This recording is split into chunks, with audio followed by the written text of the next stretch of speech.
Hello guys, what's up? And welcome back to our YouTube channel. So for today's video nga po, pag-aaralan natin. Pag-aaralan talaga na, hindi. I mean, sabihin sa inyo kung ano nga ba yung mga benepisyo nito. Nga, ininom nga po natin palagi yung mga black coffee na to. Ayan, so pure black coffee. Ayun, yung topic natin for today's video. And meron po siyang 8 benepisyo na kailangan yung malaman. Ayun, para naman maengganyo din kayo and maengganyo din yung mga kamag-anakan nyo na uminom nga po ng pure. Again, pure black coffee. Wala po kayong ihahala ko ni black coffee lang. Sabi nga dito, drinking black coffee, which is coffee with nothing added, ayan, can have numerous health benefits. So, alamin natin yan. Some of these includes, ayan, prevention of Alzheimer's disease and Parkinson's disease. So, para sa brain natin maganda din yan para hindi tayo maging makalimutin or yung magkaroon ng Alzheimer's disease. Number 1 yun. So number 2, ayan is yung reduce risk of cancer. So nakaka-reduce siya ng risk na magkaroon tayo ng cancer. Number 3 naman ay improve mood and concentration. So alam naman natin yung mga nagtatrabaho usually uminom talaga ng mga coffee para ma-improve nga po yung mood and concentration natin. And number 4, weight management. Nakakapayat kasi siya.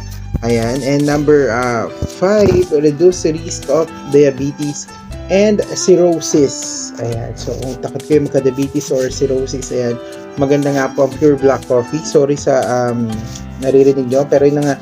Number 6, ayan, is prevention of neurodegenerative condition. Ayan, yun nga po yung sabi dito. And number 7, ayan, bibilisan natin para hindi maingay. Ayan. It's a rich source of antioxidants, caffeine, and other nutrients that can improve your liver, mood, metabolism, and more. So, ang dami niyang benepisyo. And number 8 nga po, ayan, last but not least, 8, ayan, it can lower your risk of diabetes, Parkinson's, depression, cancer, and other diseases. So, sa ang dami pala ng mga benepisyo nito na wherein nag-other diseases pa talaga siya para i-emphasize sa atin na marami siyang nagagamot. And sabi nga dito, remember, while black coffee has many benefits, it's also crucial to consume it in moderation, as excessive intake can lead to side effects. Enjoy your coffee. Yun nga po yung sinabi dito. So again guys, kung gusto nyo malaman din yung mga side effects, comment down below kung gusto nyong i-research ko rin yung about doon. So yun lang, maraming salamat. God bless, ingat po kayo palagi. And ay wait lang, reference muna tayo. Bigay pala natin yung reference sa pinagkuhanan nung information. Nakuha nga po ang reference na to sa may WebMD, ayan, Healthline and Life Hack.